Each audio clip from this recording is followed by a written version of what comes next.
60 ஆண்டு கல்வி சேவையும் மருத்துவ சேவையும் தொலைக்காட்சி சேவையும் கொடுத்து கொண்டிருப்பவர் ஐயா பாரிவேந்தர். அவருக்கு நீங்கள் வந்திருப்பது மகிழ்ச்சி அளிக்கிறது. அவருக்கு என்னன்னா, இந்திய ஜனநாயக கட்சியை துவங்கிய நாள் முதலாக நமது மக்கள் எல்லா நலங்களையும் பெற வேண்டும் என்பதிலே குறிக்கோளாக கொண்டவர். அதில் இப்ப கொள்கையெல்லாம் வாசிச்சிருப்பாங்க, படிச்சிருப்பாங்க. அவர் எல்லாத்திலையும் ஜனநாயகம் இருக்க வேண்டும், அனைத்திலும் ஜனநாயகம் இருக்க வேண்டும் என்பதை வலியுறுத்தி வந்திருக்கிறார்.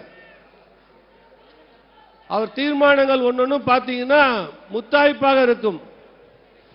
2014 அவர் சொன்னதைத்தான் பின்வந்த ரஜினிகாந்த் அவர்களும், பின்பு யார் இந்த கட்சி துவங்குவதாக இருந்தாலும் அல்ல பேச வேண்டி இருப்பது இருந்தாலும் அந்த கொள்கையை எல்லாம் கடைபிடிப்பவர்களாக இருப்பார்கள்.